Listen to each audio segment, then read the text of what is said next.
What's up, everybody, and welcome to Bump and Run. I'm Pete Costano, joined as always by my good friend, Mr. Scott Bracey, and you are listening to the best, the most accurate, and Scotty, I'm sure you know this, the funniest sports podcast on the internet. So we thank everybody for listening. What's going on, dude? Peter Bill Gates Calisano over there trying to working on some technical difficulties. We are never seems to end. Sorry we missed you guys last week. We're hoping to keep this thing rolling throughout the year. We're gonna make up for it this week because we got some good shit going on here today. My goodness. And I wanted to start off with this idea. I think the days of the clear cut, outside of a handful, there's a handful that are always going to be special and great. But I think the days of the unanimous, clear cut, big college football jobs might be past us. I want you to think about this for a second. In the last couple weeks, the job at Penn State opened up, the job at Florida opened up, and the job at LSU has opened up. These are three of the biggest, would you say at the very least, top 20 jobs in the country? Well, we have a little segment later on coaches, but I'll just tease you with this. And Florida State could also open up. Could, right. And I do hear rumors that one. So that would be 4 jobs in the top 20. But yet the big names, the names that are out there don't seem all that eager to take these jobs. And I think a lot of it has to do with NIL and the portal. You look at Lane Kiffin. Kiffin, comfort, money. Does not seem interested. He has built that program to, at the very least, be competitive at the top of the SEC. You look at Cignetti over at Indiana. Could you imagine any time in our lifetime where the head coach at Indiana, if offered either the Penn State, LSU, or Florida job, and maybe Florida State, and who knows what else? Even Virginia Tech, you could argue, like not interested. And then you look at a coach at Vanderbilt. Now I know James Franklin came from Vanderbilt, but again, I don't look at James Franklin, the job that he did at Penn State, and said it was a bust or it was terrible. It just, he didn't come up big. That's different. It was a successful program. The guy from Vanderbilt might not want to take some of these jobs because it's like, you know what the funny thing is?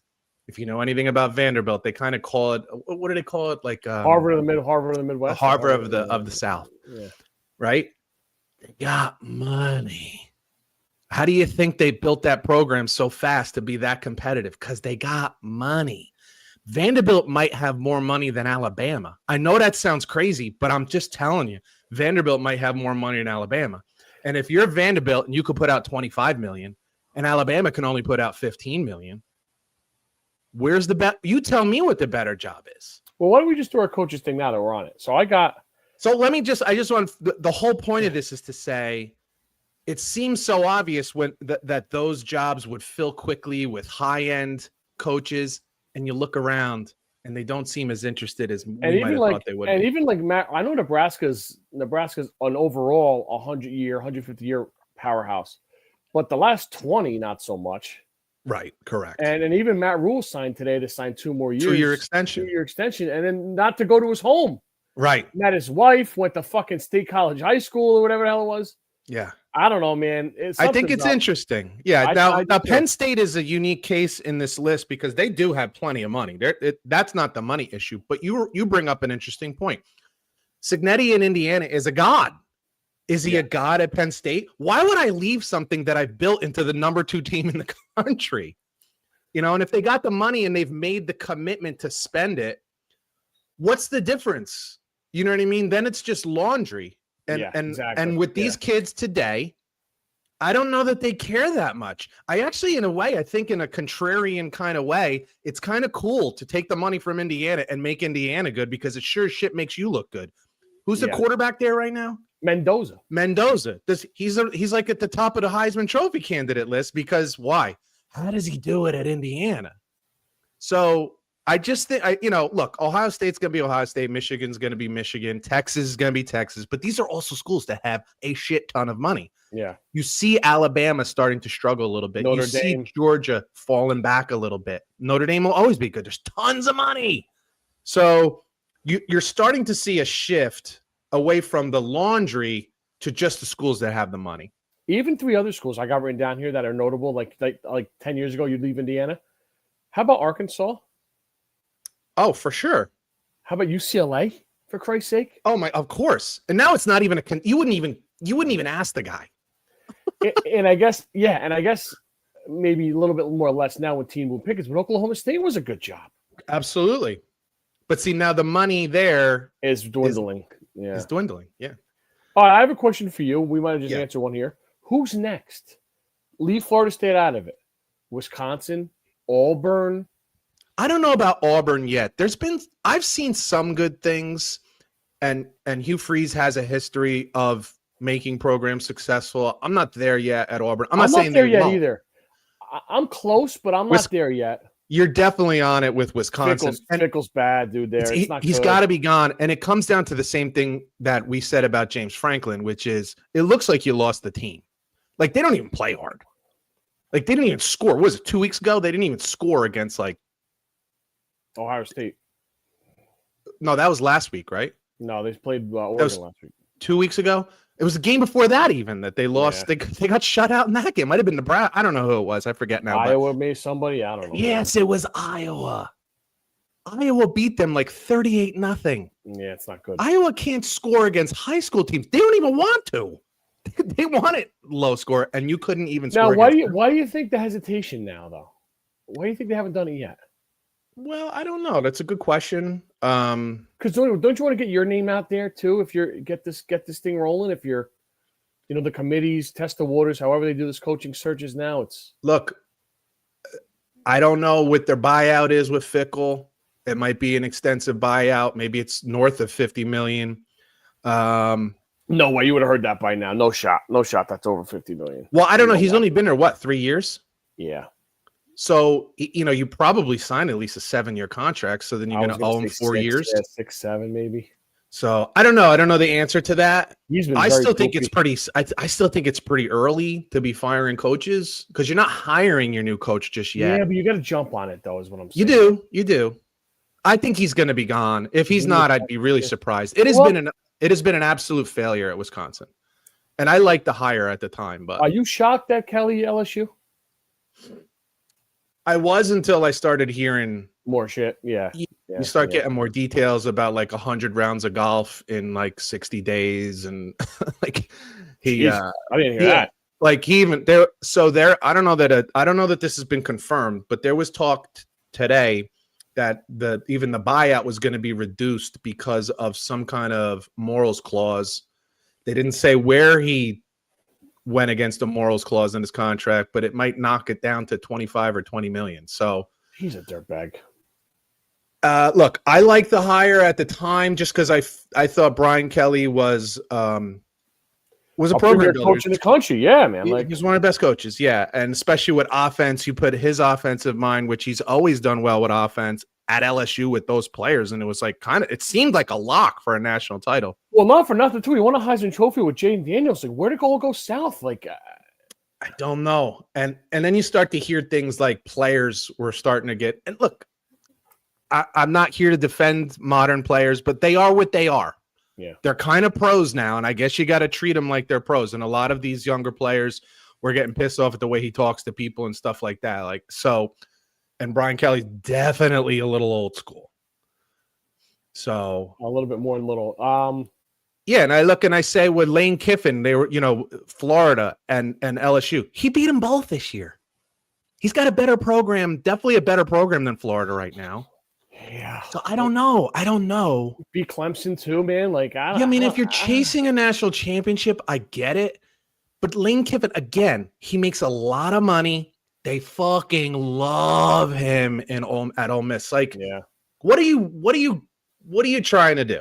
And to be honest with you, even this year, I feel like his program has gotten better every year. Like this is the first year I feel like since he's been here that they have a good defense. Like it's always been offense, of course, but they actually have a pretty good defense this year. So even that, I feel like the program hasn't even peaked yet at Ole Miss. Excuse me. The thing that I'm worried about is I don't want this to become now. You only have 3 years to build a program in the SEC or Big Ten. Because, some of these years, your schedule's just jacked up. Like, dude, Oklahoma's schedule, LSU schedule. Well, then I guess you need to be a little proactive in looking at those things if you're going to take these jobs, because if they're going to start paying these guys $12 million a year, which looks like the kind of going rate for some of these higher end coaches, you better be smart enough, because that's a lot of bread. 3 years, that's what, 36 million that we just paid you, and you're not coming close. It's getting so hot in Austin, Texas, where Sark's now maybe looking around the NFL. You hearing this? Like, I do hear that. I think that's a bad idea, because he's not only an excellent coach, he's also an excellent recruiter. And, see, the thing is, they're the same thing. Maybe nobody in the country has more money than Texas between the oil and the like. It's just gobs of dough. If you're not, I'm sure they look at it and say, how could you not win if you got Arch Manning? Meanwhile, he plays like shit. He's just not great. But you're going to catch heat for that. You recruited him. You wanted him here. You kept him there. Yeah. So to the NFL real quick. Tennessee Titans lost the coach already. Callahan's gone. Yes. Who do you think is next on that list? The obvious choices I have here, the Dolphins. Except for they looked really good last week. They pulled one out of their ass last week. Thank you very much. Knocked me out of the survivor pool, cocksuckers. The New York Giants. Now, you can make excuses now as two best players are out for the year. Two guys you rely on for sure. Cardinals. You certainly got to be thinking about it. Would they lose 5 straight games, 4 straight games? 4 straight at least. Yeah, I think so. And weird games too. Weird games. The game to the Titans, their only win. And what's worse, again, it's all about trajectory, right? What's worse is they don't look any different than they did 3 years ago when he took over. It's the same team. That's very fair. Now, you can argue, and I would be willing to argue this, that one of your problems is Kyler Murray, because he's just not consistent. We've documented that ad nauseum on this podcast for sure. He's just so inconsistent, he's hard to count on. When Jacoby Brissett comes in and you look like a more well foundational team, competent and consistent and like savvy. I don't know. That says Jacoby Brissett is not a starter in the NFL, but he looks like one with Arizona. Like that's just it's a condemnation of Kyler Murray. I wouldn't be surprised. He'd have a job in 5 minutes, because I think he's actually respected as a defensive coordinator and stuff like that. Yes, I agree with that too. But anything else? Cleveland. I don't know, man. That's Stefanski, right? Yeah. If I'm him, I almost want to get fired. I think he gets hired in a minute. I think I almost do. I think the circus has come to town there now. And then they go to Shador at some point. Well, I was going to say, the longer he doesn't go to Shador, that's him. If the original reports were true, that it was management that wanted Shador and not Stefanski and not the coaching staff, the longer he doesn't play Shador, the more he's sticking up his middle finger and saying, "Go ahead and fire me. I'm a 2-time coach of the year. I'll get hired in a fucking minute." Maybe he probably would at Penn State. Never know. I'm hearing rumors. It's getting a little loud in Cincinnati. Frankly, there's another guy. These are two of the worst organizations in all of football. Exactly right. I think he'd get hired in a second. Also, I think so too. If you're the Raiders, let me just LC job. He'll be coaching somewhere, right? Let's think of this for a second. If both of those guys get fired, and you're the Raiders, and you got a 74-year-old coach, bro, you read my mind. And your I team got the Raiders next on my yeah. So it's almost a matter of who's available. They don't do Pete Carroll dirty 1 year though, right? You wouldn't think. Again, I would lean to know that they wouldn't. But if you got Stefanski and Zach Taylor both out there, I don't think that kind of certainty in a head coach comes along all the time. Ben Johnson isn't even a certainty. Like, we don't even know yet if he's a good coach. Agreed. In fact, who is the guy that was the offensive coordinator for the greatest show on turf that ended up being the head coach of the Lions for a little while? Do you remember who? Mike Martz. Mike Martz, right? I feel like there's a little bit Mike Martz in there. It's like evil genius. Just give me a pen and paper and I will draw up the best shit you've ever seen. But am I a leader of men? I'm not sure. Well, Brian Billick, right? He only got lucky because he had the greatest defense there. His offense snuck. Which is funny because he was an offensive guy. So Yeah, I mean, there's part of that. I think Mike McCarthy will have a job next year somewhere. Again, it depends on which jobs are opening. He might have his pick of his litter too, because they might look at it where. Does he look better? Yes. Having left at Dallas now? I think you could be right. I don't think Schottenheimer's doing a bad job. I think actually, I was going to say he deserves some flowers because look, that defense was bad before he even showed up. And then you get rid of your best player on defense, one of the top 5 defensive players in the league, and you're still a competitive team. Aaron Glenn gets another chance, right? I hear a lot of good things. I hear a lot of good things from around the league about Schottenheimer. Me too. I really do. Yeah. And I love to hear it because of all the talking heads and sports media saying this was a bullshit hire. I said it to you earlier, like I saw him interacting with players and I just liked it as a coach, as not as the head coach, just as a coach, a position coach, as an assistant. And I'm like, there's something about this guy. I don't know. I just like how he talks to his players. It wouldn't surprise me. It's a very different thing to be a coordinator or a position coach as a head and then a head coach. Mm-hmm. And sometimes people are just meant to be leaders and they're not necessarily, the X's and O's guys. And it's very possible that was him. I think it's hard to deny that he's doing a good job there. I think that's really what I'm trying to say more than anything. So we'll have an update for you in a couple weeks when the college ends and some guys start rattling around. I'll throw another name out at you in the NFL that I don't know that he's going to have a job by the end of the season. John Harbaugh. Aaron Glenn. Yeah, I threw that in there a little bit. You were talking off. You heard me. I think they gave him another shot, but he looks lost, dude. I don't love the idea. I just don't love the idea of. But New England did it, and they ended up with Vrabel. So I'll bring it back to what I said. If you're going to tell me that Zach Taylor and Stefanski are both available in the offseason, and you stick with Aaron Glenn, then it's the same old Jets. You're stupid.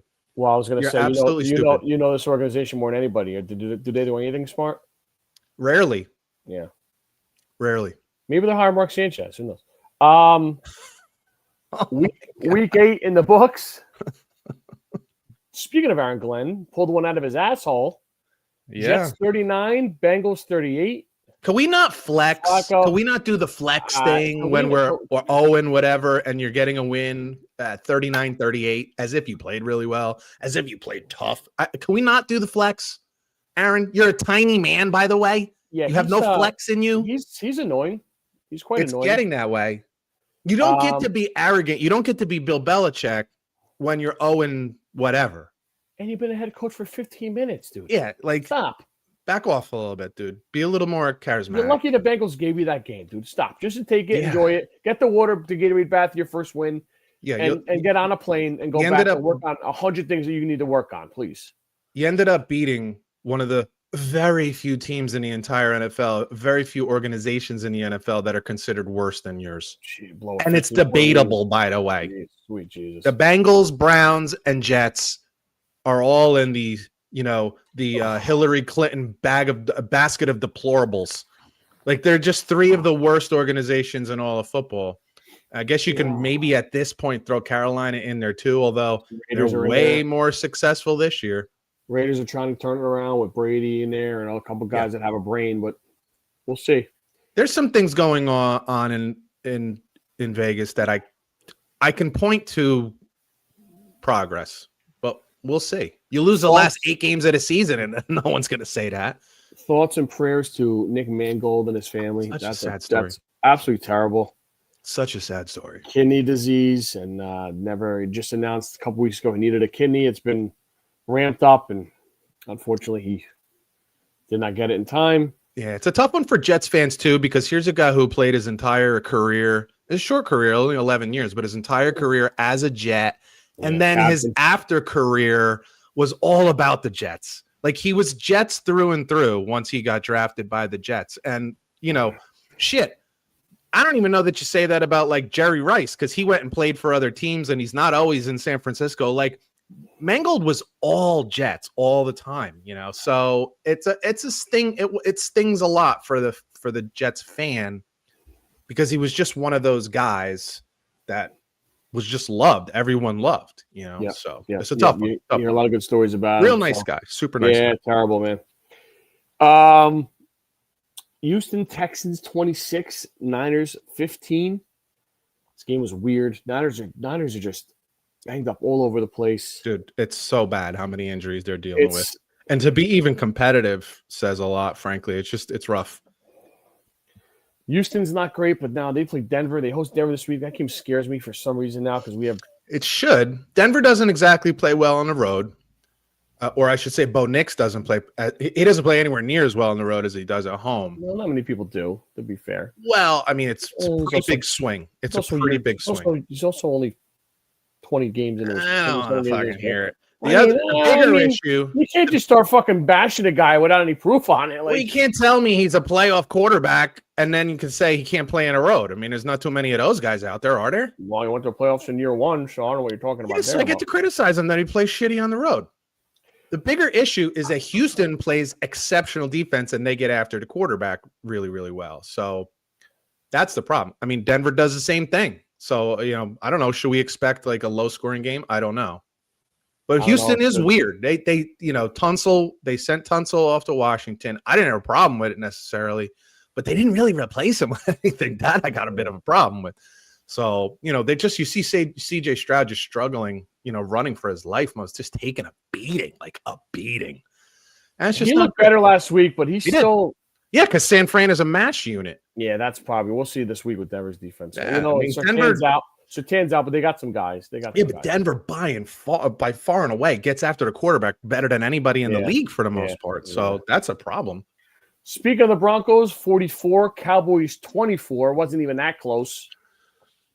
I will say, I just gave Bo Nix the business on the road. But good Lord, he made some fucking beautiful passes in this game, man. Now, granted, it's the Dallas Cowboys defense, which, as far as backfields go, it's one of the – I've never in my life – guys just don't come wide open 5, 6, 7 yards in the NFL. It doesn't happen. It happens regularly against the Cowboys. Like, it's wild. It's weird. With that said, Nix made some absolute, and they looked effortless, like little floaters into the corner. He's turned Franklin into a real, professional receiver, which is good because you don't have to trade for a guy if he keeps going like that. That's good. Yeah. So there was a lot to like in that game from Bo Nix, especially and also what have I been saying for 3 weeks? Run the ball. It helps Bo out, and that's what they did. Both guys got going. Definitely. Cowboys offense is still good. They got CeeDee Lamb back, but their defense is going to be a problem all year long. It's really bad. It's really bad. And I don't even think Micah would have made that much of a difference. No, it was horrible last year. It was a bad defense last year. It can't. No. He was on a team last year, and they were bad defensively last year. So, to our Steeler fans, you might want to listen. Tune out for a minute here. Scrappy first half had him on the ropes, and then all of a sudden. Man, they can't. You want to talk about bad defense? They couldn't tackle anybody, particularly Tucker Kraft. Green Bay 35, Pittsburgh 25. Pittsburgh now can't run the ball. TJ Watt getting triple team. No one else can get to the quarterback. Hayward's kid looks old. Patrick Queen looks overrated at linebacker. They lost Fitzpatrick, Minka in a trade. The Mike Tomlin thing, 9-8, make the playoffs and fucking go home, looks awful familiar here a couple weeks in. I mean, even if they hold on, me and my buddy at work were going through their schedule. Not great, dude. No. And there was rumors, or I shouldn't say rumors, but questions about the defensive coordinator and should, quote unquote, play calling be taken away from him. Tomlin said no. The issue here, more than anything, is that the Steelers, at least for the last 5 years, are top 3 in spending on the defensive side of the ball. Yeah. And number one, that's not the NFL that we're in anymore. So I think that's a major mistake. Okay. But if you're going to be in the top 3 in spending every year on the defensive side of the ball, you better have a really good friggin' defense. And they don't. They don't. Yeah. Let's put 1 + 1 equals 2 here, right? So, it's a problem.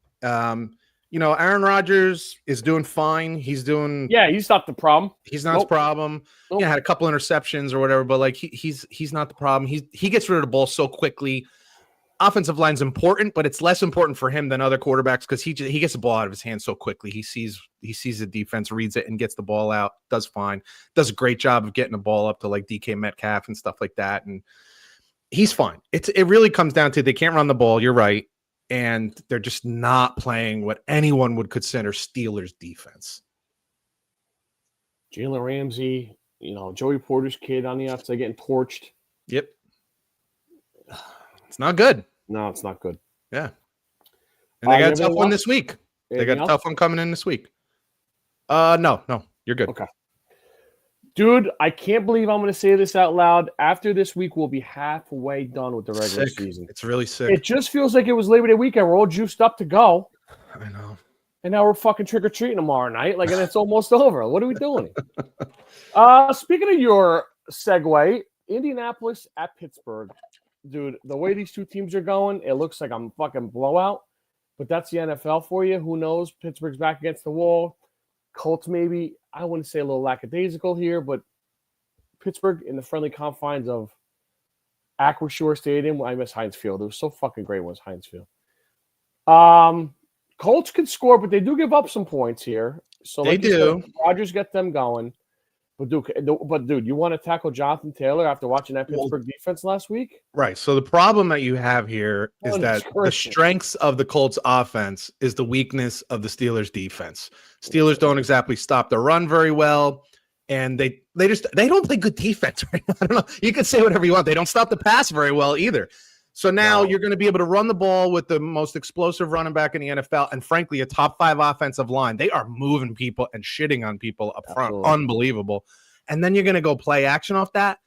And you got Daniel Jones playing better than Peyton Manning. I mean, it's just what the hell is going on? And then I'll just say to you, this is a classic Mike Tomlin, underestimate us at your own peril. Come in and win this game 17-14, 19-17 on a last-second 63-yard kick fighter. In the rain. And we're all going to be like, what happened? What the hell happened? I agree. It'll make no sense. We'll all have to reassess everything we thought for the rest of the season. But just matchup-wise, this is a nightmare. This is a nightmare for the Steelers. I don't, teams on the road, anything can happen. But on a regular day, I would just say I cannot imagine them keeping the Colts under 30.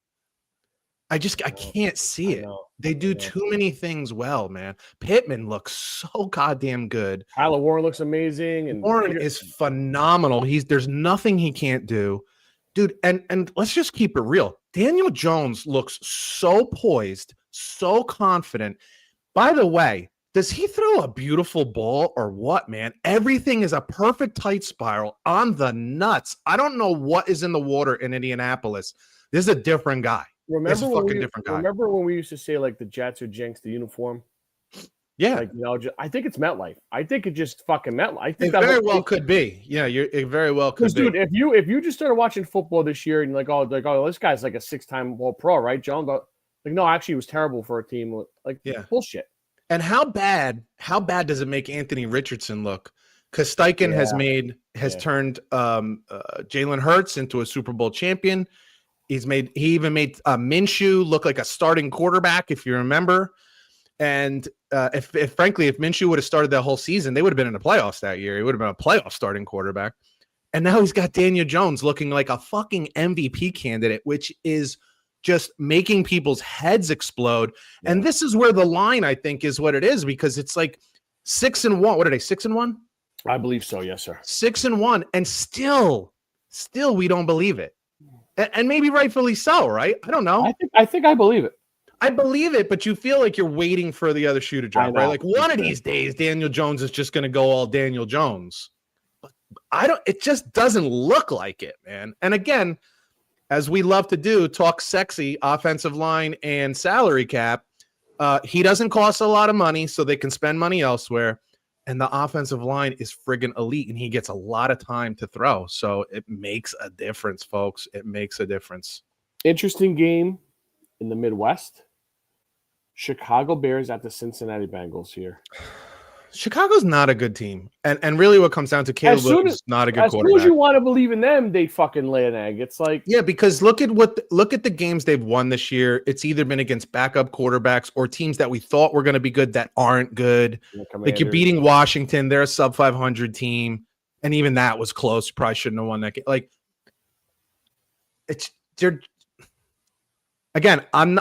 I like Ben Johnson. Caleb? What's that? It's not all on Caleb though. He's like, it's not. It can't be all on him. But some of it is. Yeah, like some of it is. It just is what it is, and you can see it so clearly. He comes out of the box really hot when the plays are scripted, and he's been working on them all week. And as soon as it comes down to you go off script, and now it's just we're calling plays, he just can't settle in the pocket and make reads. And I'm just telling everybody, it's not necessarily one of the things that's easy to change. Okay. I could change a quarterback's throwing motion. I could change his footwork. I could even change like accuracy. We can work on accuracy. There's definitely ways to work on accuracy. There's ways to work on touch. Processing speed. Hey, we deal week in, week out with this goddamn computer that I use. Why? Because its processor is shit, right? It just doesn't work fast enough. And what do I do about it? You get a new computer, right? This is what I'm talking about. Like, again, as a former quarterback myself, it's hard. And to just say he needs to process faster, like that's just saying he needs to think faster. It's just, I'm not trying to like bash the kid on this one. I'm just trying to explain this is the hard part. Like, this is the hard part. So I heard it explained today and I was like, oh shit, when you put it that way, you got a $15 million, a $13 million tight end and a first round tight end. You got a number one overall quarterback. You got 3 guys on the offensive line making over 15 million, multiple first round picks. You got multiple first round picks at wide receiver, one of them making $27 million a year, and you can't score with any kind of consistency. Who else am I putting that on? Yeah. It's a revamped line. You got weapons coming out of your ass. So many. And you got the hottest Run offense. game's going too, man. Run game's going well. I don't know where else to put it. Yeah, I know. I just don't know. You know, he's getting protection. You got Roma Dunze. I mean, you got guys. You got 2 tight ends. Never mind 1. Some teams don't have 1. You got 2. Yeah, Loveland's coming along now too. I just, you know. Yeah. And again, I'm not trying to even bash a kid. I'm just explaining what the job entails is hard. And if you can do it in 4.2 seconds, but not 3.7 seconds, you're going to have problems. That sounds crazy, folks. That's the reality. That's how quick Aaron Rodgers is, Tom Brady is. Like, it's just a different thing. That's how Patrick Mahomes is. Like, Patrick Mahomes I don't know, it's like he has 4 eyes. Like, he's got 2 on the outside of the hashes, 2 inside. He sees everything and he makes decisions quickly and the ball's gone and he doesn't get set. Some guys have it and some guys don't. I don't know how else to explain it to you. It's just really hard. And a half a second is everything.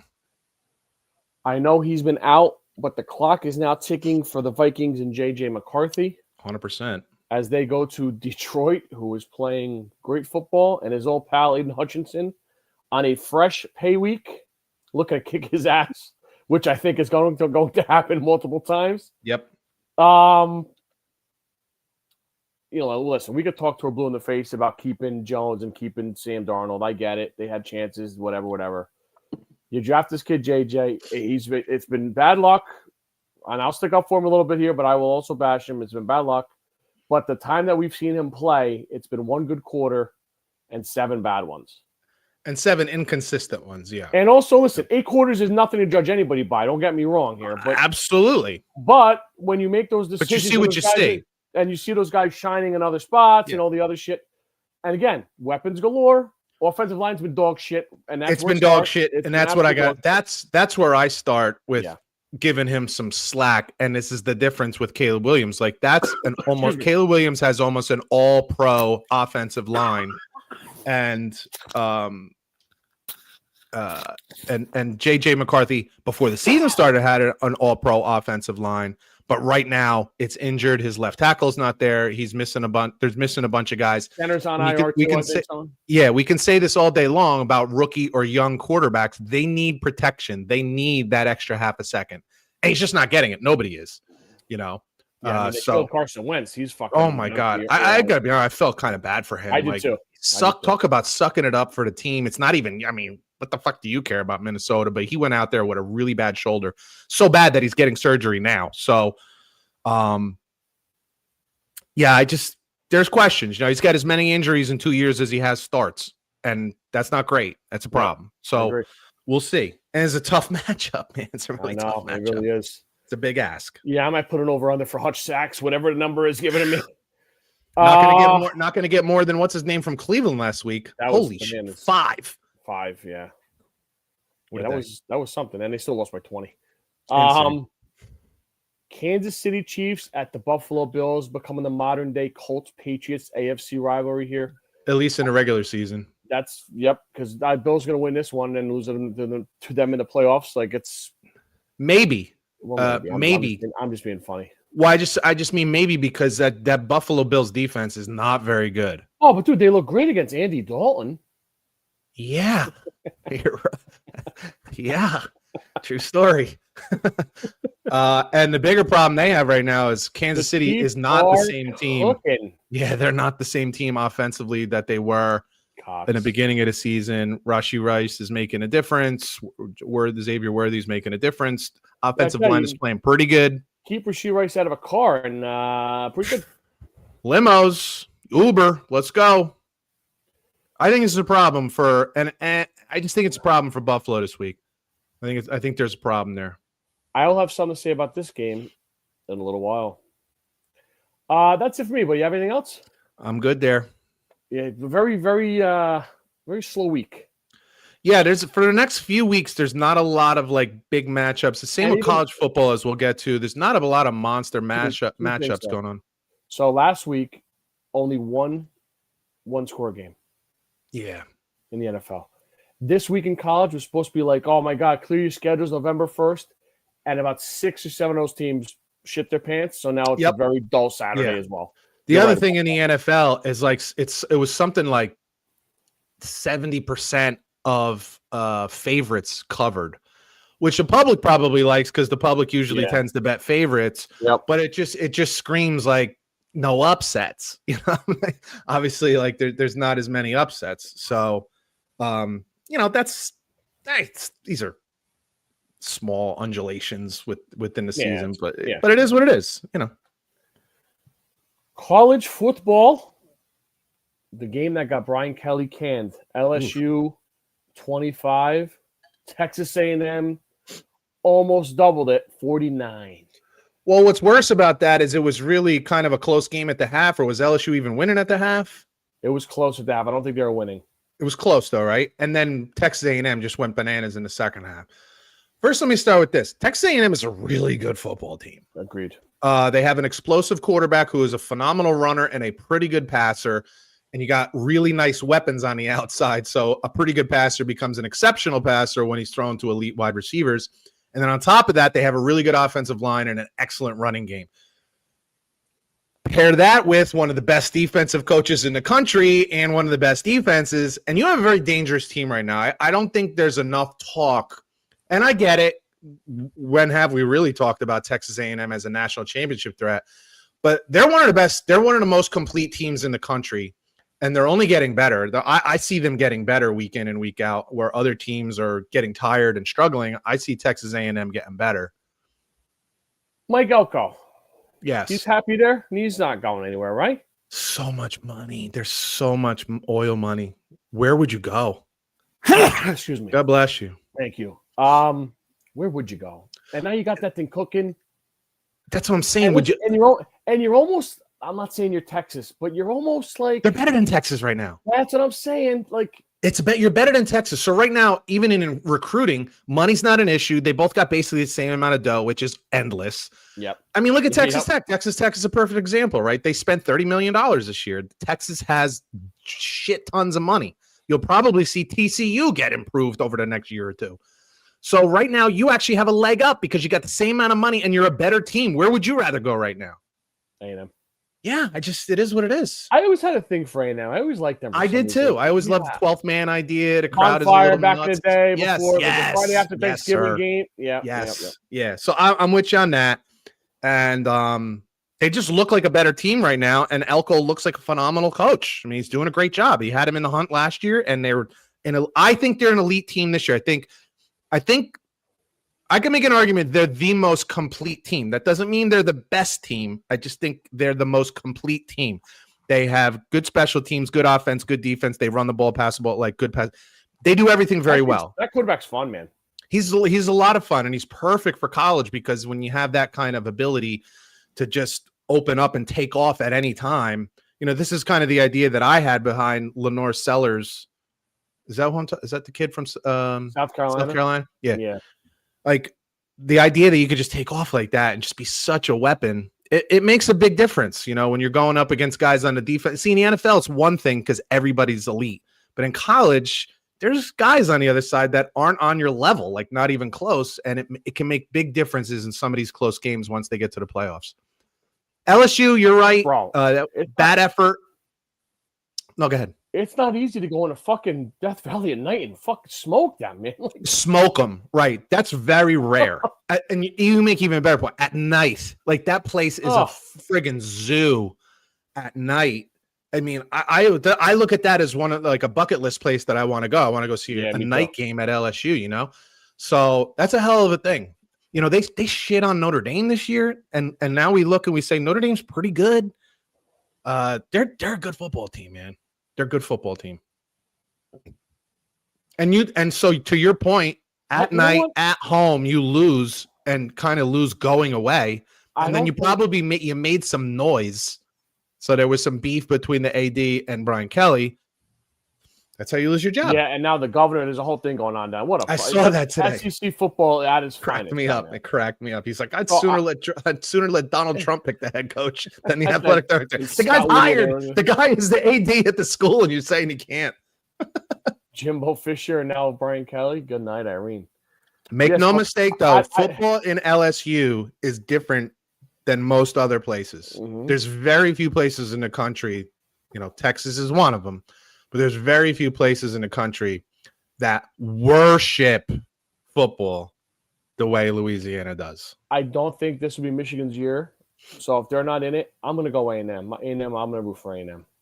Yeah, because and the reason I say most complete, you could say you can make an argument, I suppose, that Ohio State is the best team. I just don't think offensively they're that good.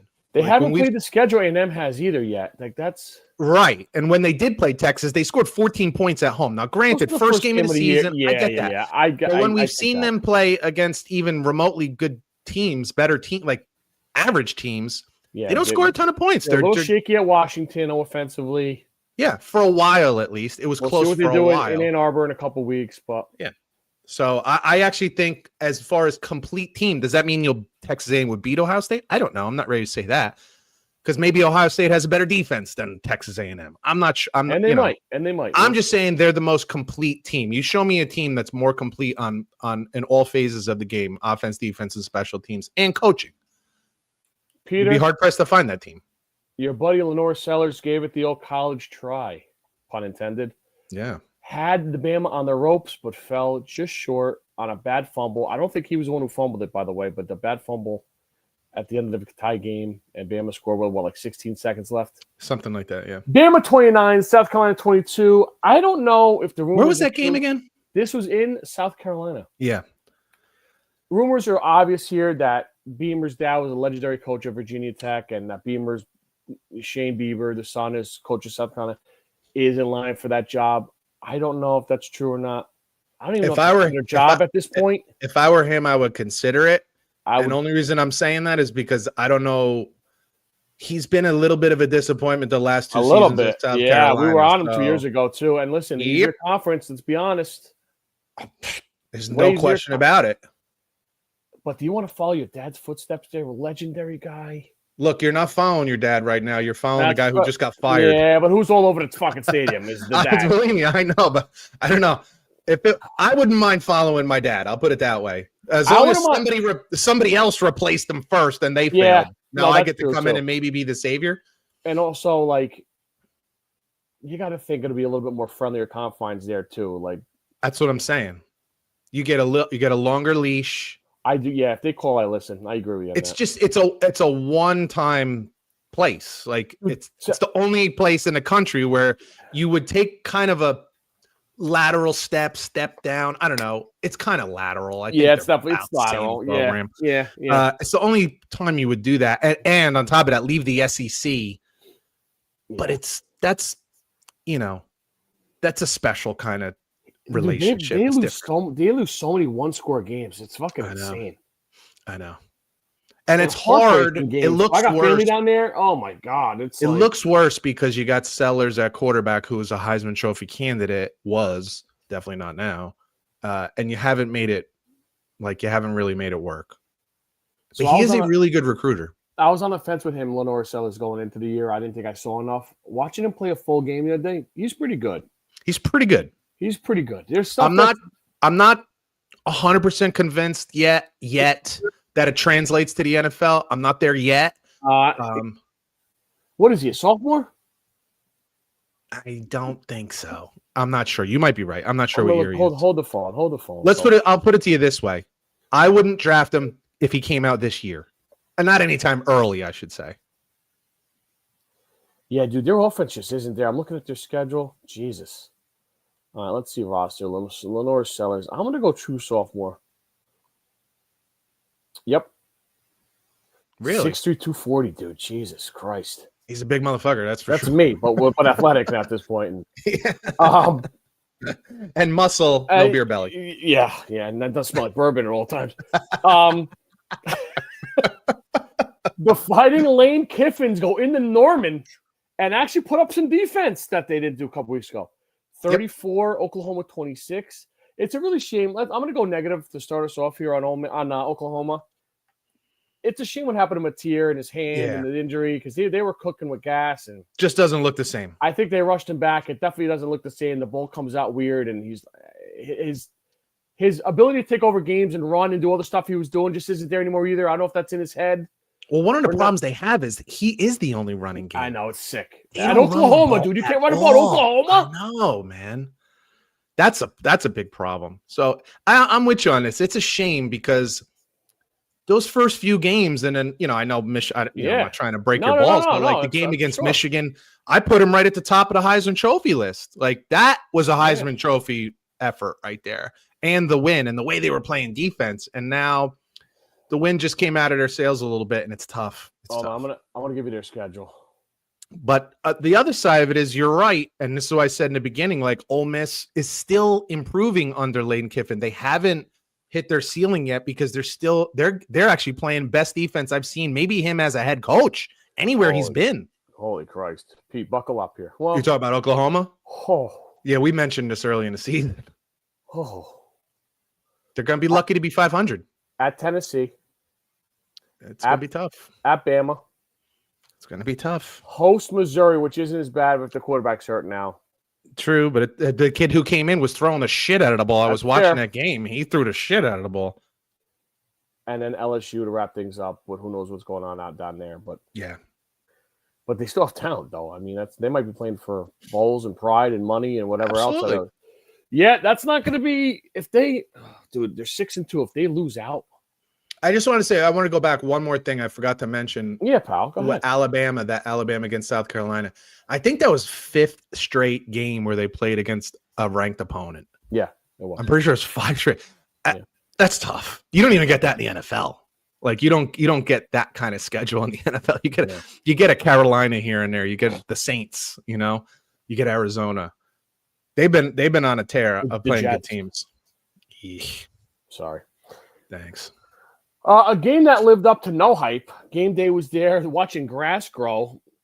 Vandy 17, Missouri 10. Oh, I'm salty because I had the over, so I'm a little pissed off. I was say the only thing that was good about it was close for a while. It was a close game. Yeah, and so this was what I was saying before, what money can do. Like, when do you know in your lifetime, when do you know Vanderbilt having like an elite defense? Yeah. Like that defense slowed down Alabama. That defense has slowed down everybody they played this year. And then you got Pavia at quarterback and Missouri on the other side. They have really good defense. They play really good defense. So if you like physical football, is a fun game to watch. If you had the over, not so fun. No. Yeah. That's why I went to the Alabama game. I'm like, fuck this game. And Vanderbilt is a very dangerous team moving forward. They're a very dangerous team. I don't know if they are. I think they are. And I think they are because I always say quarterback. I like the quarterback. I like the quarterback, and I just think defense travels. So if they find a way to make it in the playoffs, or if they squeak out some more wins this year, I think they're a dangerous team. Those two guys are going to be high on people's lists coaching? Eli Dirkowitz and Clark Lee? I think Clark Lee is liked slightly more. Yeah, Dirkowitz is a little bit of a weirdo. Little. I got to be honest with you. Historically, Missouri coaches, even when they have good seasons, don't get the looks. It's a weird thing. That guy. Well, one guy was there for a long time. Pickle. Yeah. It's a weird thing. You almost, if you're a head coach, you either want to go to some place that has a great tradition and you can bring it back to that, or you want to go to a stink fest and have a couple good seasons. I'm thinking of like Matt Campbell at Iowa State. Like, it's not exactly football university, and he had a couple good seasons, and everybody from the college football to the NFL wanted to hire him. Yeah, and he said no. But if you're a good coach and you go to a good school and you just do a good job, nobody gives a shit. Like Brady Hoke. Like, you did a good job. You did a good job. Not good enough. Yeah, no, exactly. And that's what I see like with Missouri. Like, he's a good coach, and they're a good team. They're not a national championship threat. You never were bad. We never think of Missouri as stinking, so you didn't bring them from the dust. You didn't, bring them from the ashes. So it's like you just kept a good program good. If you're Florida, you want to do this again? That's what I'm saying. Like, is that what you want? I'd rather go for a hot coordinator. Like Charlie Strong bullshit, Dan Mullen bullshit, no. Billy Napier. Like, yeah, right. No. If I was them, I would sooner go for John Gruden than something like that, because it's spicy. James Franklin even, like, it's spicy. Put James Franklin back in the South. Maybe he does fine. Maybe it's too cold in the North and his brain freezes. I don't know. Yeah. we do have that problem as bald men. It's a fact. Trust me. The kid I like doesn't have to move far. The South Florida coach I like. Oh, well, how do you not? I mean, especially the way the season started, and they've continued to be very good. Florida, I'm nervous making that hire though from Florida. Of course, you got to be a little gun shy. I'm fucking all in, like something like that. Sure. Yeah. Absolutely. Anything else, pal? This past week? Nope. No, we are agreeing. Rolling. I don't know if we're gonna have the same bets too, apparently. I don't think so. Oh, week 10 in college football. Speaking of your Vanderbilt Commodores, they go to Austin, Texas, and favored. They're favored. I think Arch Manning may play, may not play. I think he's banged up. I'm not sure. So I don't know if he's going to give it a go. I don't know. Right. But the backup looked like he had something in him. And I'm not so sure that's worse. Bad move. I'm just being honest. I agree. And with that said, I still think Vanderbilt is a better team than Texas right now. I just think they're playing better. But the road in college football is the road in college football. It's just that's where all the upsets happen. So this is a classic spot, by the way. Yeah, I know. Arch Manning out, back up. Nobody believes you can win. Vandy comes in favored by what, 2.5? Yep, and lose by 20. And you win by double digits. Yeah. Yep. Texas wins by double digits. We've seen this a time or two, my friend. Classic spot. Number 2, I can't believe it. Again, number 2, Indiana. This isn't basketball, folks. We're not there yet. Go to College Park, Maryland, and play a scrappy Maryland team, although that's starting to come off the rails a little bit now. A little bit. They cannot close games, and they're starting to get a little 20-something point favorites on the road, Indiana and Maryland. You know what? I'm not taking Maryland. You can't. And here's why you can't take Maryland. We're getting to the time of year where how you win starts to matter. Yeah. As far as if you want to be one of the higher seeds in the playoffs, look, it would be a stunner at this point if somehow Indiana were to miss the playoffs. It would have to be catastrophic. But you want to stay a 1 or 2 seed. Hey, what if Ohio State loses to Michigan? What if Ohio State loses in the Big Ten championship game? You can be the number 1 overall seed if you're freaking Indiana. Like, so you want to make sure that you leave no doubt because, because of last year, people are looking at you as paper tigers. It's not the real deal. Even though you went into Oregon, they're still going to, and beat them. They're still going to look at you like that. And Cignetti has no qualms about stomping on someone's neck. So I suspect in all these games coming up where Indiana's favored, I know the road is tough. I just said the road is tough, and it is. I expect them to put one on. And not for nothing, UCLA came in hotter than anybody offensively, and they fucking 56-6. What? Oh, yeah, I know. And there's a reason for that. There's a reason you do that. That's how you move up. Listen, if you can't win big, what's it with Mighty Ducks? It's not worth winning if you can't win big. I love that line. Yeah, and Signetti lives by that. You look at, he's an arrogant son of a bitch. I mean, but he backs it up, and he's going to say, "Oh, you didn't think we were you didn't think we were worthy last year? Let me show you." Yeah, he's a friggin' guinea. He's got that chip on his shoulder. I know damn well. He doesn't want to just beat you. He wants to pummel you so that he can stand over your grave and just look down on you. We just talked about this game. Number 18, Oklahoma at number 14, Tennessee. Tennessee offense still explosive. Defense mediocre. That's being very kind. Oklahoma, this game to me, backs against the wall spot, Oklahoma here a little bit. Although Mateer, it's a tough spot. It is a tough spot. It's a tough spot. At the checkerboard at night. Tennessee, at night, a place is going to be just banging. I mean, and I got to be honest with you. I don't think there's a more explosive team in the country. I agree. Tennessee, who did they lose to a few weeks back? Bama? No, it was the Georgia game. Georgia would go on like a 6-minute drive, get a touchdown. Tennessee would get the ball back, minute and 16 seconds, 3 plays, bing, touchdown. You're like, holy shit.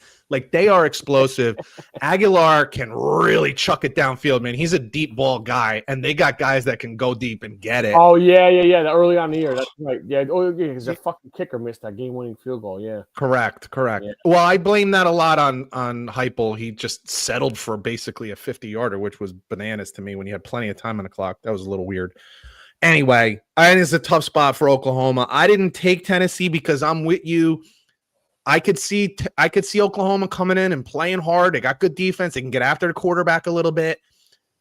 They could keep it tight, and I just don't trust it. But Mateer has not been the same since the injury, and Tennessee can score with anybody. I mean, they can just score so fast, so explosive. Yeah.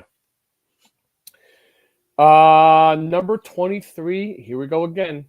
USC at Nebraska. Does Nebraska finally end this fucking losing streak against ranked teams? This is really an important game for both of these teams because is Nebraska favored in this game? No, they're not. They're dogs. Dogs, yeah. 6.5, you said? Yes. So sir. Right. So you're right. USC, you have to prove that you're worthy of earning a spot in the playoffs, which I don't know that they are. You definitely are not if you lose at Nebraska, right? An unranked team. And you're favored on the road by almost a touchdown. And Nebraska, you don't get to tell me that this program is back if you can't beat a USC team at home that, let's be honest, doesn't play a really good defense. Like they're pretty bad on defense. They always have been under your boy Lincoln Riley. And it is what it is. So like it's a really important game for both. The other side of it is if you're USC and you win, you look good and you're like, you can make an argument. And if you're Nebraska and you win this game, this is a monster recruiting game for you. Like, hey man, we're better than these LA teams, right? It's better for you to come here. We're rebuilding a generational program. It's a huge game for both of these teams. 39 degrees at kickoff time in Lincoln, Nebraska. That's not great for USC. Yeah. Agreed. It's not that cold. That's not that bad, frankly. But for a California team, that could be bad, Tricky game here. Interesting game here. Number 17, Cincinnati Bearcats. Hey, Luke Fickle, how you doing now? At Utah. I had this game on my schedule on games that I was interested in. I didn't know if you were going to pick this one. Utah, classically excellent program. Whittingham, excellent coach. They always play good at home.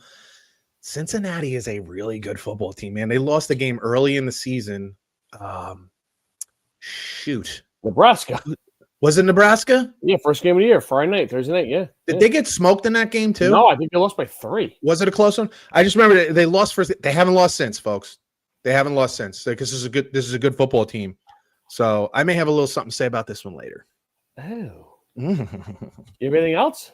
I don't. That was the only extra one. And we can talk about it right now. Well, I did. We can. Okay, why don't we just get to it? Yeah, you want to get to picks? Let's pick. Let's get to picks. Starting in the NFL, or are we starting? So 2 weeks ago, college. 2 weeks ago, I was 3-1, 16-10-2. Peter was 4-0. Woo! And he's 17-11. We are making people some cash. You ready? Music's going, baby. All righty. I am going to start in that cold night in Lincoln, Nebraska. Listen, Matt Rule, I think, is a little slithery, little snaky snake, because a couple years ago, he signed the extension with Baylor, and 4 months later took the Carolina Panther job. So I don't know if Penn State calls that he's going to say no. However, that night, Saturday night, all the positivity in the world, Lincoln Riley coming in with 2 losses with a bad defense. I think Nebraska does just enough to keep it close. Maybe win, but I'll take the plus 6.5 points. This is the kind of game, as I just said, that can change the direction of a program. Yep. If you can beat USC, no matter what we think about USC, kids look at USC as one of the elite programs, and it is traditionally. That'd be a huge win. That could be the difference between him staying and him leaving. If they lose the game, maybe he takes the Penn State job. If they win the game, maybe he stays. Like it's that. It's that big a spot. Can you believe that we didn't mention this game as in our previews? What has happened? Ohio State, Penn State. Nope. That would have been another one. No. We got Florida playing in the swamp against Georgia. Nope. We don't even mention it, right? Neutral site game. Neutral site game. Yeah, that's what I meant. Neutral site game. I was wondering if it was even this week when you're like, nope, that's next week. Nope, yeah, 2 weeks ago. Look, I'm a big proponent of like taking the team who just fired their coach. So a lot of times players look at that as like they've been set free and they can just be themselves and all this stuff. The other side of it is when Lagway doesn't get pressure on him, he can really sling it all over the place, and they got weapons. And for the first time since who's the coach over at Georgia again? Kirby Smart. For the first time since Kirby Smart has been in Georgia, they don't really get after the quarterback at all. They are not a good pass rush team. So I'm going to take, even though it's a neutral site, I'm going to take Florida plus the 7.5 against Georgia. I think they show up. I think they play some pretty good defense, and I think they put some points on the board. Show the old coach that they can play. Peter, I'm sorry for the sound effects there. I'm just excited because I am taking Georgia at minus 7.5. Oh, this is great. This is great. I think Florida stinks. I think Lagway stinks. I think people are halfway out the door. I don't think anyone gives a shit about Florida anymore. The blue and orange, all that Gator shop shit, gone. Kirby Smart sees a rivalry game. He knows his boys are playing. They're on their way up, pounding the Gators' ass, belt the ass. Give me Georgia minus 7.5. I'm not going to lie. If I knew, which I didn't, if I knew this game was a neutral site, I probably wouldn't have gone with it, but that's okay. I'm going to stick with it. I got a feeling Florida's going to play tough. My second game, I told you I'm heading out to Utah, and I'm taking Cincinnati plus 10.5. I don't know that Cincinnati's going to win this game. I'm not, sometimes when I take a dog, I'll say, hey, this is a live dog. You might want to throw a couple beans on the money line. I'm not prepared to go there on this one. But 10.5 seems like a lot for a team that's on like a 6 or 7 game winning streak, hasn't lost since the first game of the season. Yeah, I just like them plus the points. It's as simple as that. I think they're a pretty good football team. I think Utah's a pretty good football team, but I think they keep it close. So Cincinnati plus the 10.5 at Utah. That's a big number, dude. It's a lot. It's really a lot to me. So that was why. And maybe that's a trap. Maybe that's a setup. Vegas usually has the fishy. Yeah. I got the hook in my mouth. Better than something else in your mouth. It sure the hell is. Depends on the hook, I guess. I started this podcast about an hour ago bashing the Atlanta Falcons. Oh, here comes the hypocrisy. It's clear to me that Kirk Cousins can no longer play quarterback in the NFL. That was something. And also, they're not very bright there. You have everyone's been praising Bijan Robinson for a month. Gets 9 carries. Insane. You can't get the ball in the passing game either. What are you doing? This is what you like to call Vegas knows what you're doing here. This is a weird game. Patriots kicking everybody's ass. Vrabel, Drake May, the new Belichick and Brady. Oh my goodness. Falcons stink. Well, hold the phone there. Michael Penix might be back. Drake London might be back. They might remember Bijan's on the roster, which will help tremendously. What a great idea. This game should be like 10. It's not. It's 6. Atlanta +6 in New England. I might be drinking. I'm taking them. Well, you're definitely drinking, but I don't know that it makes this a bad pick. I wouldn't do it, though. Look, I like J.J. McCarthy, but I have come to a place where I need to see it to believe it. Yep. I'm not bashing him, but I need to see it. And I just think Detroit right now is looking to like solidify their place, maybe find a way to slide into that 1 seed if they keep rolling. And I think there's also a feel of like they like to put it on offensively so that they can say, we don't need Ben Johnson. So I like the number here. It's just under 10. I got Detroit -9.5. That's an important number. Peter, I got 8.5 for you if you want to take that one. I got Detroit -8.5 over the Minnesota Vikings. I love that number. At home, especially. So give me Detroit. I don't think the number is going to matter there. I don't think so. You think it's going to be double digits? I don't love JJ. He hasn't played. Yeah. If he was playing all the way through, I think it'd be obviously a totally different story. Growth. Yeah. I just don't. And like you said, the Lions are at home, dude. It's like Hayden Hutchinson's got a boner from the big contracts. You know he's going to be going bananas. Jesus Christ, dude. Yeah. Yeah, they might want to get JJ's ankles taped very heavily in that game. Peter, I'm going to go to a game that you hate, which makes me love it even more. The weird game with the Buffalo Bills and the Chiefs, regular season games are fucking bizarre. Josh Allen, by the way, you want to talk about teams that need trade help, deadline help? I don't know what they can give away to get help, but my goodness, they need. But somehow Josh and Patrick in these games are fantastic. As a neutral guy in this game, obviously root for Buffalo because I hate KC, but KC's been almost too hot. We're like, I feel like this line should be, I know Buffalo +2 at home, where Josh Allen could rather and just bring the troops together. He'll probably take over this. He'll probably have fucking 15 carries himself. Him and James Cook keep the ball out of Patrick Mahomes' hand. I love this. I love this game. I'm going to take Buffalo money line. We'll see. They've had good luck in the regular season for the most part. Give me Buffalo +2 at home versus Kansas City. I don't hate this one because Buffalo has way more reasons here. Number one, they actually own Kansas City in the regular season. Bizarre. And the problem is never Josh Allen. Like, the problem has never been Josh Allen. That's why we don't kill Josh Allen like we kill Lamar and anybody else, because he's not the problem. It's never him. They put up the points. And the other thing here, this is a really important game for Buffalo. Number one, you need to keep pace with New England. Number two, you want to keep ahead in the record of Kansas City so that if you do have to meet them in the playoffs, you play them at home. You'd much rather play them at home than the usual going over and playing them there. So this is a big game for Buffalo overall. And I don't hate the pick here. I don't hate the pick. And I'm with you. Like, you can only be meteoric for so long. You have to come down to earth a little bit at some point. I can see this being the game. Has there been a better coach on the road than Mike McDaniel? Is it Mike McDaniel? McDonald? Mike McDonald, yeah. Mike McDonald. Mike McDaniel coaches tonight in a game that nobody wants to watch. Yeah, and he doesn't want to be there either. And Mike McDonald, 9 straight road wins for Seattle, and now they're going to Washington. And I'm on board. I'm on board. I'm going to ride the train here. I think Washington's got some real problems. They stink bad on defense.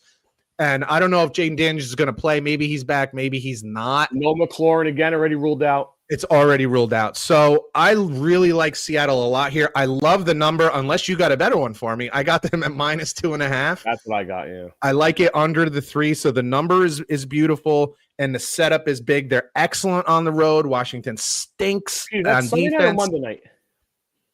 Oh, I don't know. Let me check. Hold on. I got it. Sunday night. Sunday night. There you go. Prime time. So now Seattle isn't playing like a East Coast 1:00 game. It's at night. So there's none of that. Off a bye. It's setting up, which means Washington wins by 8 points, 28-20. But I'm going to take Seattle -2.5 at Washington. I have Nebraska +6.5 against USC. Georgia -7.5, a neutral site game in Jacksonville against Florida. Bring that up again. Atlanta +6 at New England, and Buffalo +2 hosting the Chiefs. I thought I had Florida at home getting 7.5 against Georgia, but it's a neutral site. I really like Cincinnati +10.5 against Utah. I also like that game because I think it's a prove it game. I think it's a chance for them to prove that they're a real team. And I think some of these mid-major schools relish those opportunities. Is that a late game? Is that an after dark game, like a 10-15 kick? I'm not sure, but if it is, I'm staying up for it. And in the NFL, I really like Detroit at home, given the 8.5, not 9.5, 8.5 against Minnesota. And I love everything except the game I thought was at Florida. I love Seattle -2.5 at Washington. 10-15 kick in Utah. Yeah. Peter, I think that actually works for Cincinnati. You ready for some trivia? Sure.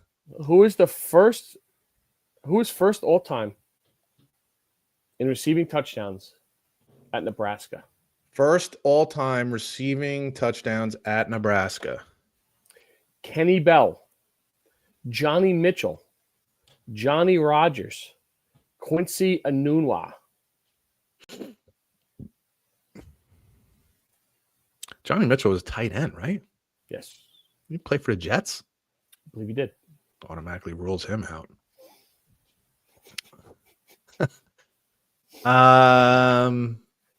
He's no Marco Battaglia, I'll tell you that. Can you give me those names one more time? Because I barely know any. Kenny Bell, Johnny Mitchell, Johnny Rogers, Quincy Enunwa, also a Jet. Yeah. How about Johnny Bell? Well, you got Kenny Bell or Johnny Rogers, so you want to Kenny Bell. Better. No, sir, it's Johnny Rogers. That's what I meant. I said Johnny. Johnny. All right. Who is first all time in rushing touchdowns at Nebraska? Rozier. Eric Crouch, Mike Rozier, Tommy Frazier, Lawrence Phillips. I really want to go with Tommy Frazier here. Lawrence Phillips scored a lot. I just think Tommy Frazier didn't he go back-to-back national championships. He might have. I'm going to go with Tommy Frazier. Eric Crouch. Damn. Tommy Frazier was 6th. Mike Rozier was 2nd. Who was your gut? That was your initial. Yeah. He was a Jersey boy. Was he? Yeah, from Jersey, yeah. I stink it. Peter, who was first all time in rushing yards at Nebraska? Amir Abdullah, Mike Rozier, Rex Burkhead, Amon Green.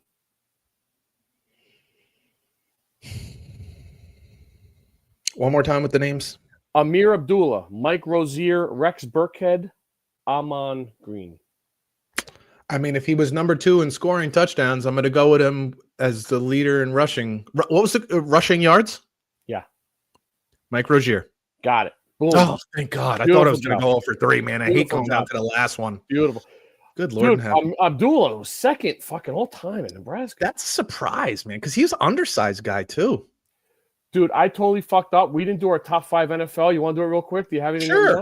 All right, real quick. Top 5 NFL what? Our top 5 right now, like our top 5, like 1 to 5, whatever. I'll just read them off real quick from 5 to 1. I got Tampa Bay Buccaneers at 5, Denver Broncos at 4, Detroit Lions at 3, Kansas City Chiefs at 2, and the Indianapolis Colts at 1. My power rankings, I guess you could say. All right, so I got the Colts at 1. I got Detroit at 2. I got Kansas City at 3. I got Green Bay at 4. Everybody's forgetting about them. They got the best record in the friggin' NFL, right? Well, in the NFC, and they're right there because of a tie. I get it. I get it. All right, I just need a number 5. I'm going to go with the Eagles. Yeah. They played better this week. They ran the ball. This is the key to the Eagles. Can they run the football? The other side of it is I like Tampa. I love Tampa. We love Tampa. We root for Tampa. They're just constantly dealing with injuries, man. And I just like at some point, you need to just be whole. And until they are, I just don't know. I just don't know. By the way, I have Seattle somewhere 6 or 7. I really do think they're a dangerous team right now, man. They're playing exceptional defense, and Sam Darnold is playing out of his mind. And Jackson and Jigba is like, I wasn't sure if he was ready to be a number 1. He's ready to be a number 1. Oh yeah, he's really good. He's really good. Seattle is tough, man. And on top of that, if you're that good on the road, everybody thinks of them as their home field, which is true. But Jesus Christ, they're like really good on the road. So yeah, it's funny how they're right there. It is sick to think that the Colts, we both have the Colts up there, whether it's 1 or 2, like up there. It's crazy. It's just crazy. It's something. What are you watching this weekend? Obviously some football. Football World Series Game 6 tomorrow. I'm not really, dude. It's really hard for me to get involved in this because I don't want both teams to win. But I follow it, but I don't watch it. Ohtani and Guerrero just playing excellent baseball at this point. Hats off to both of them. That's where I am. I follow it, but I'm not watching the games. Yeah. Frankly, there's a football game on every night. Right. And these games go until 2:00 in the morning. Like it's just that one game was fucking bizarre, dude. I was thinking like if that was a game in the Bronx and I'm like, what the fuck? I'm leaving at 3:00 in the morning. I know as Yankee fans, we're not supposed to root for Toronto, but I'm kind of rooting for Toronto because the Dodgers are the big bad right now. They're the Chiefs, they're the Patriots, they're the Bulls. Yeah. I'm rooting for Toronto. I hear you. Other than that, some football, my friend, is always again not too great of a slate on both days, but listen, it's football and there's a Texas Tech game this weekend that I will be watching. By the way, the kid that you like, their backup quarterback, Hammond, tore his ACL. Very sad to see a backup quarterback tear his ACL out. Yeah. No out shit. For the season. Yep. He's out for the season. So they were riding him until fucking right. I told you that they were going to do that, but now they come back to what's the kid you like? Well, they were playing Baron Morton, but they were winning. They're winning games big. So then you put in your backup, and then he got doofed up. So there is also, I'm pretty sure it's this weekend, if I'm not mistaken, there's a Saturday night main event in WWE. You can find that on NBC or Peacock. Should be fun. One little problem that the WWE is having is that Seth Rollins, their world heavyweight champion, doofed up his shoulder, bad shoulder surgery, so he had to cough up the title. Was that in Australia? Yes. Dude, I knew something was flying across the ring, flying headbutt across the ring. He messed up his shoulder. Now, people didn't believe it at first because the way he won the title was pretending to have a knee injury. But yeah, he's out. And the real problem, it's one thing for it to be an injury, maybe you're out for a little while.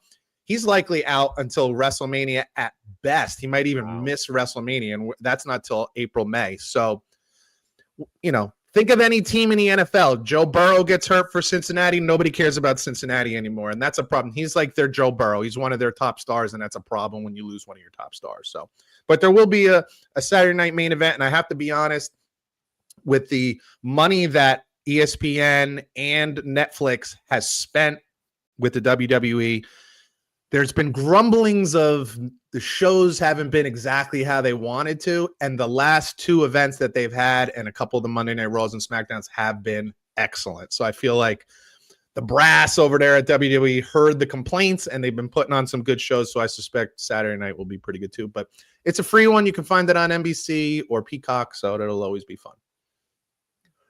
For Scott Bracey, I'm Pete Colasano. You've been listening to Bump and Run, and we'll catch you guys next week. Later. All right. Excellent. Good to be back in the saddle, as we say. Yeah. Maybe